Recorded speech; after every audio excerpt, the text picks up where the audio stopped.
voilà, Emmanuel. Hello, sir. Le code homme, Ouais. les émotions finalement, tout ce que nous sommes, nous ne sommes que émotions finalement au quotidien. On l'a compris en évoluant avec vous. Et Oui. tout est maintenant dans la transmission de tout cela, le développement de tout Le cela. développement de tout cela. Et comment cela est perçu dans notre société. Et donc, on va peut-être récapituler un peu sur la reconnaissance de nos émotions. Parce qu'il faut commencer déjà par reconnaître quel type d'émotions nous animent en ce moment, Oui. pour savoir les gérer afin qu'il n'y ait pas de catastrophe autour de nous. Absolument, absolument. Et il est très important qu'on reconnaisse que nous sommes principalement des émotions et que, contrairement à ce que la science a toujours développé, c'est pas la logique et la raison et la rationalité qui nous gèrent. Et que lorsqu'on est émotionnel, on trouve notre équilibre. On a déjà eu des manifestations, des études scientifiques dans lesquelles les parties frontales du cerveau étaient éliminées, où se trouve le siège des émotions, ou la sensibilité aux émotions. Et on a vu que la personne, avec toute sa mémoire en place, toute la logique et la raison, la rationalité, ne pouvait pas être fonctionnelle dans la société. Donc le fait de reconnaître l'émotion, si la science peut nous aider, les débats et la communication autour devaient vraiment changer. Mais on a vu que ce n'est pas le cas. Ça veut dire toujours que l'aspect de code homme est plus grave qu'on imagine. Ça veut dire que comme généralement, la science est comme une affaire masculine, Oui. ils pensent que communiquer l'importance et l'aspect central des émotions, c'est une faiblesse toujours. Parce que malgré des preuves aussi fortes, ce n'est pas palpable dans notre fonctionnement de valoriser l'expression et la communication émotionnelle. Donc aujourd'hui, on va reprendre comme des enfants dans le jardin à reconnaître, à reconnaître nos émotions, peu importe ton âge, même si tu as 90 ans, 100 ans. Tu peux commencer et puis les restes des jours qui vous restent vont être glorieux. À reconnaître vos émotions. Reconnaître les émotions, c'est avoir accès à ces émotions, le retrouver où ils sont. Reconnaître qui existe. Et la reconnaissance des émotions, tu dois savoir que c'est des manifestations très très subtiles. Des manifestations qui se passent par des pensées, par des sensations et par des comportements. C'est comme ça qu'on va identifier nos émotions. On doit être donc très attentif à ce moment-là. Oui, effectivement. Et nous avons des pratiques en thérapie où il faut passer par la prise de conscience, ce qu'on appelle le mindfulness. C'est une technique de développement, de reconnaissance des choses, que le mindfulness entre dans la subconscience à travers la méditation pour pouvoir avoir accès à ces puissances très subtiles. N'oublions pas que nos émotions, lorsqu'ils se manifestent, c'est quand même une détermination de notre existence. C'est une façon de la qualité de vie qui manifeste la qualité de vie. Et ils sont très très puissants. Ils sont comme de l'eau très rafraîchissante quand on les boit, très caressant quand on se lave avec, mais aussi le tsunami qui peuvent venir descendre tout ce que vous avez construit pendant des années. Ils peuvent le terrasser à un clin d'œil. Donc, suivre ces choses et les prendre au sérieux, c'est la sagesse supérieure. Il ne faut pas que l'orgueil et toutes ces fabrications qui ne vont pas durer longtemps viennent nous voiler les yeux. Ça peut passer quelque temps, mais les émotions vont finir par prendre le dessus. Donc, reconnaître par des sensations physiques, par des pensées et par des comportements. Généralement développés par des hormones. Donc, c'est des aspects liés à notre physiologie. Développés par des neurotransmetteurs également qui se trouvent dans le cerveau et par l'interaction des différents compartiments de notre cerveau. Donc vous voyez que ça, ce n'est pas quelque chose qu'on peut prendre à la légère, c'est effectivement purement et simplement notre existence. Alors reconnaître, c'est de lui donner un nom. Vous savez, quand tu n'as pas donné un nom à ton enfant, c'est comme si l'enfant n'existe pas. Il n'a pas d'identité. À travers le nom de l'enfant, on peut connaître beaucoup d'autres choses. On peut connaître ce que tu penses que cet enfant peut devenir avec le temps. Par exemple, les gens ont donné les noms des rois et des présidents à leur enfant. Ça veut dire que déjà, Dieu le voit comme un président, comme un roi. Les gens ont donné les noms des prophètes à leurs enfants. Ils ont donné les noms des évangélistes ou de leurs proches même aussi. De leurs proches. En fonction de comment ceux-là ont été. Toujours des personnes plus âgées. Ils ont donné ces noms. Donc, quand on donne le nom à l'enfant, on peut aussi reconnaître si l'enfant, c'est un garçon ou c'est une fille. Oui, à travers son nom. Et à travers cela, on peut commencer à dire, voilà comment j'aimerais faire grandir cet enfant. Voilà dans quel cadre. Il y a des gens qui ont déménagé après avoir eu un enfant. Ils disent que je pense que mon enfant ne peut pas grandir dans ces quartiers. Donc, de la même façon, dès que tu donnes un nom à ton émotion, tu lui as donné un positionnement, positionnement dans ton fonctionnement, dans ton orientation à partir de ce jour-là. Et ça veut dire que cette émotion va être déterminante, ou la façon dont il sera traité sera déterminante dans le reste de ce qui va se passer dans ta vie. Donc, donnez un nom. Et je vous assure, quelque chose aussi évasif. Hein? Des fois, le reconnaître, ce n'est pas évident. Et lorsqu'on finit par le reconnaître, ça peut être difficile, parce que par habitude, on ne parle pas de ça, donc le vocabulaire n'est pas évident. Si tu demandes aux gars de parler des femmes, ils ont toutes sortes de vocabulaire. Oui. Si tu leur demandes de parler des maisons et des voitures, le vocabulaire est là, dans toutes ses formes. Même avec un demi-phrase, il a découvert sa voiture de rêve.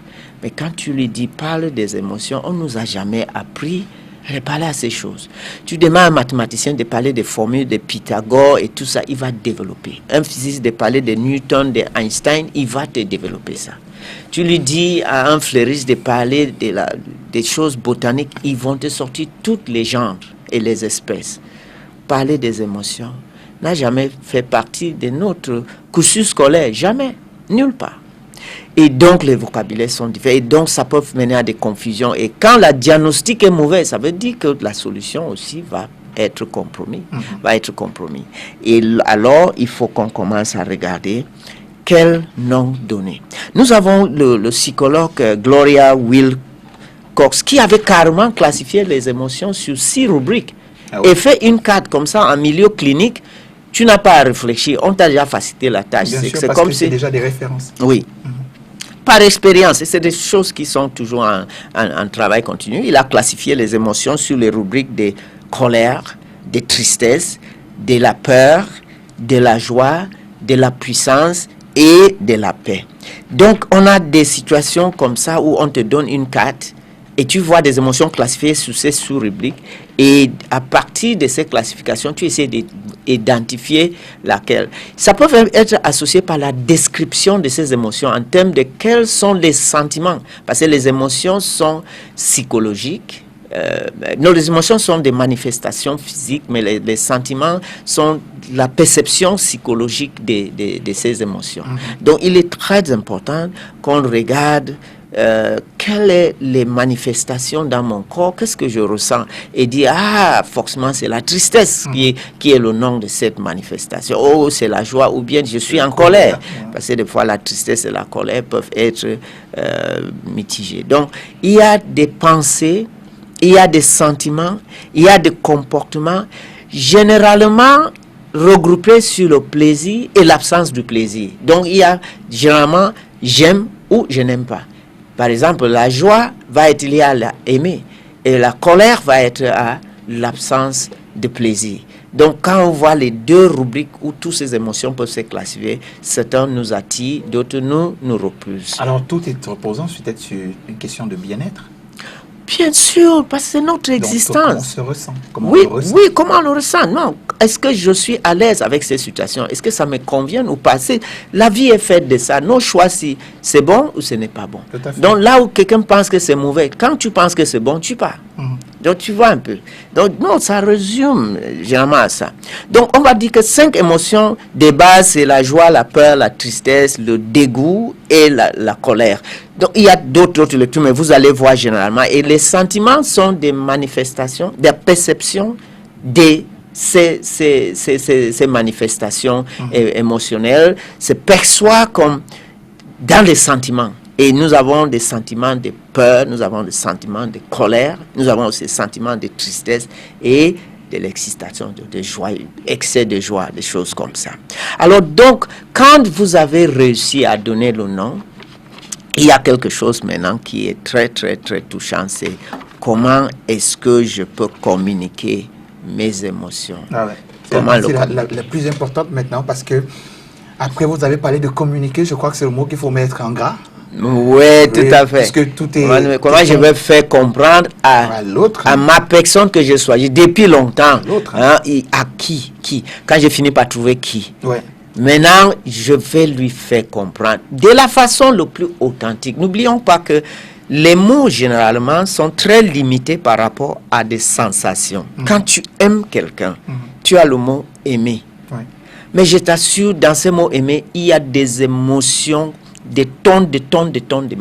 La personne te dit que je peux mourir pour toi. C'est une autre façon de dire que je t'aime au point où je peux donner ma vie pour toi.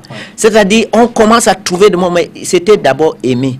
S'il y avait plusieurs mots aimés et qu'un signifiait je peux mourir pour toi, on devait comprendre. Le mot, c'est seulement aimer. Voilà, c'est aimer. Maintenant, on est obligé d'ajouter autant de choses pour expliquer. Et jusque-là, même quand on a dit que là, je peux donner ma vie pour toi, la personne en face de toi te regarde comme si, regarde-moi celui-là, qui peut te croire. Donc, tu constates qu'on n'a pas compris. Tu entres encore à chercher d'autres mots. Dans les manifestations. Et l'autre dit, je peux irai à la lune. J'irai à la lune chercher. Ça, c'est John Bon Jovi. Il dit que I'll go to the moon and get a gift for you. Je peux aller à la lune te trouver un cadeau. Donc, la personne commence à dire que cette personne est dingue. Son amour est jusqu'à la folie. Ouais. Et quand on dit que l'amour déplace les montagnes, et qu'on imagine une montagne se faire déplacer par quelque chose qui n'est pas physique, voilà. Donc, on appelle l'amour, c'est compliqué. Donc, communiquer, vous voyez, communiquer sur nos émotions, c'est tout un art. Et donc, le fait de vouloir communiquer te dit automatiquement de te préparer. Ça veut dire que tu vas t'asseoir, peut-être écrire certaines phrases. Là, ça devient délicat. Oui, dans la relation interpersonnelle. Oui, tout à fait. Parce que ça peut choquer à la fin. Comme ça peut. Je vais dire, c'est une épée à double tranchant entre autres. Peu importe.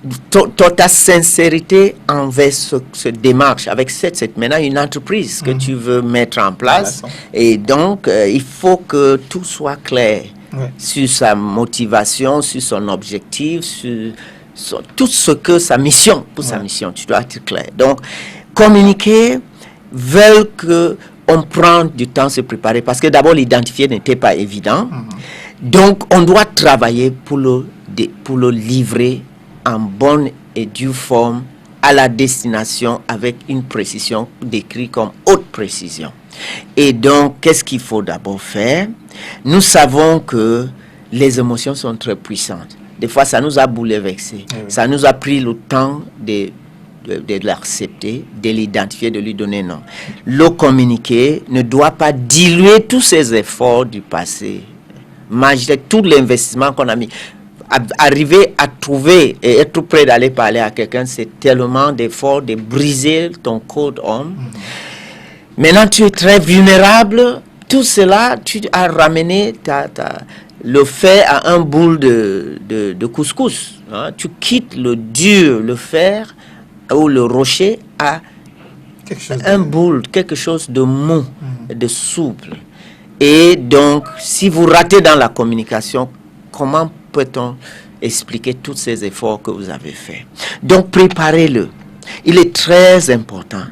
2, les émotions sont très spéciales. C'est comme un bijou. C'est comme ton être, ta partie subtile, parfaite que tu as envie de te poser. Vous voyez pourquoi lorsqu'on brise l'amour, lorsqu'on a une déception amoureuse, c'est tellement bouleversant. Parce que c'était notre vulnérabilité qu'on a placée entre les mains de quelqu'un. Et donc, à ce moment-là, la personne se retrouve comme si... À quoi je sers? Si mon essence, c'est comme, qu'est-ce qui fait un parfum utile? C'est cette essence. Lorsqu'il est brisé, la bouteille là ne sert à rien. Donc, des fois, ça a amené des gens à se considérer comme inutiles et que la vie ne compte pas. Donc, étant des choses spéciales, vos émotions, le communiquer mal peuvent être le plus gros des gaffes que vous avez fait. Parce que lorsqu'il est mal communiqué, il sera mal compris. Et la réaction que tu attends ne pourra pas vous combler. Et ça, ce n'est pas évident à vivre. C'est ce que j'ai appelé couteau à double tranchant tout à l'heure. Vous voyez arriver à ça. Tout à ça. Donc, il faut qu'on se prépare. Il faut qu'on donne cela comme une entreprise, un logo. oui, comme on le parle, c'est sérieux. Des fois, il y a plusieurs conseils d'administration de réunion des années avant que le logo de STV ait été créé. Et qu'on dit qu'il va communiquer, il va toucher le monde entier, il sera sur satellite.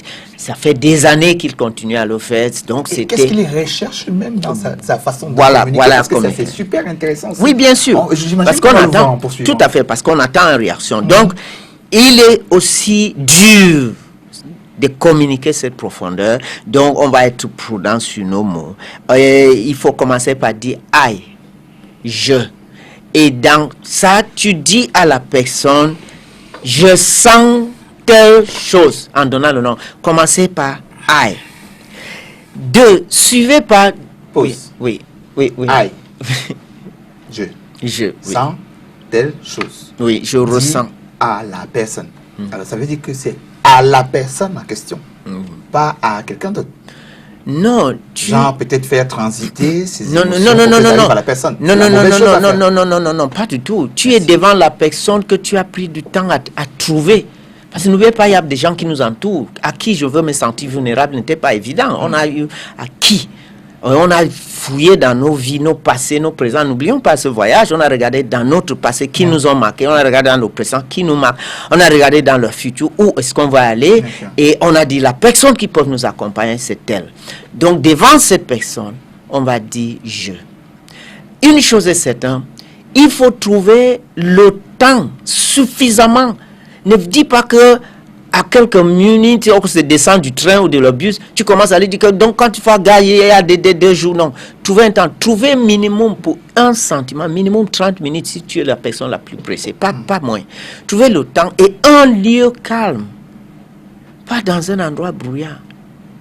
J'ai souvent vu des gens se rencontrer dans une parc pour parler, ou dans la cour d'une monastère, une église, des lieux comme ça pour parler. Les gens choisissent des restaurants comme pour parler d'une émotion. Il dit, on peut manger le soir. Pourtant, dans sa tête, il a déjà préparé de dévoiler quelque chose. Et il trouve toujours des restaurants différents des endroits brouillards où les gens mouvement. Donc, choisis un lieu très calme qui va vous laisser la possibilité et toute la disponibilité interne, externe, de vous livrer, sans qu'il y ait de bruit à côté qui nuance la transmission. C'est comme tu veux porter de l'énergie de son loulou à ici, tu choisis des matières qui vont perdre le minimum d'énergie en route pour permettre qu'il n'y a pas baisse de tension dans la ville, quand ce qui arrive finalement. Donc tu dois voir comment ça se passe avec des autres choses. En vous, ça devait être 10 fois plus. Ici, tu communiques dans un lieu qui permet ton énergie de transmettre de façon authentique toute la puissance de votre message. Tu donnes assez de temps. Authentique aussi. Voilà. Message authentique, bien sûr. Parce qu'après, c'était déjà validé. Voilà. C'était déjà validé. Sinon, peut-être à un moment dans leur tête pensent pouvoir ne pas attendre quelque chose de précis. Oui. Et pourtant, on est là en train de se livrer normalement. Tout à fait. On n'attend pas, on ne sait même pas encore ce qu'on attend derrière. Mais on espère. Voilà. C'est pour ça que la communication est importante. Ça va conditionner le retour. Il faut éviter la forme de manipulation derrière. Absolument pas. Bon, ça sera un ricochet, ça va jouer contre vous. C'est comme le boomerang. Voilà. Alors, donc, maintenant, vous êtes dans une situation, le lieu est approprié. Tu as donné assez de temps. Ton téléphone n'est pas en train de sonner, tu le décroches de temps en temps ou regarde qui a envoyé le WhatsApp. Là, ça va montrer que tu n'étais pas prêt. N'oublions pas, c'est votre bijou. Vous le gardez dans un froquet, pas un coffret, pas garder n'importe où, on peut le ramasser. Vous êtes en train de le livrer par un voie sûre à une autre zone de sécurité, de haute sécurité, où ça sera traité avec beaucoup d'attention avant que un résultat va sortir. Donc vous êtes en train de sous-traiter votre cerveau, votre être à quelqu'un d'autre. Le choix était bien fait et toutes les précautions étaient faites.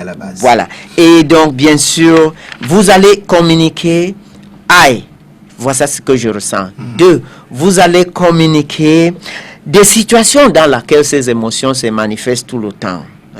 Qu'est-ce qui stimule? Qu'est-ce qui se passe quand ces émotions m'animent? Quand c'est sensible? Qu'est-ce qui se passe? Et 3, vous allez dire, qu'est-ce qui se passe quand je ne communique pas ces émotions? Quelles sont des manifestations autour de moi chaque fois que ces émotions mènent et je bloque en tant que cause? Tu communiques et à la fin, tu vas dire, maintenant que j'ai communiqué, comment je me sens? Et donner maintenant le temps à l'autre de faire le retour. Parce que son retour est important. Son retour est important et ça ne dépend pas de vous. Vous pouvez mettre autant de pression. Et comme je vous ai dit, il y a des gens qui donnent des conseils qu'on n'en a pas besoin de, ou un conseil en trop, ça diminue l'autre personne plutôt. Donc, donnez le temps pour que la personne en face à face mesure la grandeur, la juste grandeur de ce que vous venez de le confier. Lui donner l'attention et le respect qu'il faut dans son propre être. Essayez de façon empathique de se mettre à votre situation et maintenant de demander, est-ce que j'ai la hauteur de cette grande responsabilité qu'on vient de placer sur mes épaules? Faites en sorte que la personne qui vient de se confier reconnaît que vous avez mesuré un peu à sa juste valeur, et qu'on n'est pas la grandeur, oui, et qu'on n'est pas la mauvaise personne. Okay. Et ce moment est très sensible, ce moment d'attente. C'est comme si vous avez quelqu'un dans le bloc opératoire et tu attends que le médecin vienne t'annoncer quelle est la situation. Et j'espère qu'à la suite, on comprendra mieux qu'il faut faire foi au diagnostic du médecin. Et il ne faut pas le refouler. Oui. C'est comme ces hommes-là qui refusent d'aller consulter. Oui, tout à fait. Tu te souviens quand on en parlait? Oui, tout à fait. Ils refusent d'aller consulter parce que le résultat fait peur. Le résultat risque de nous diminuer dans notre orgueil à un moment donné. Et la cause... Une chose est certaine, c'est une affaire à suivre. C'est une affaire très important. C'est tellement profond qu'on y passera une année, mais ce sera de bon temps qu'on y passe l'année. J'espère que vous nous suivez. Cet entretien est à revoir sur la page YouTube de STV Cameroun. C'est STV Cameroun, justement, en anglais, un peu plus tard dans la journée. Et également, Emmanuel Tchangon est disponible sur sa page Facebook. Son numéro de téléphone était là pendant l'entretien, donc vous pouvez l'appeler, lui faire un message et discuter de ces choses-là avec lui. Mais j'espère que vous serez quelqu'un de différent à chaque fois que vous nous aurez écouté, parce que c'est très important ce que vous devez vivre. Vous devez essentiellement vivre le bonheur. Pourquoi vivre le malheur? Ça dépend de vous. Bonne journée et à demain, 7h30. Il sera encore avec nous mercredi après 7h30. Mais moi, je serai là demain, 7h. Salut.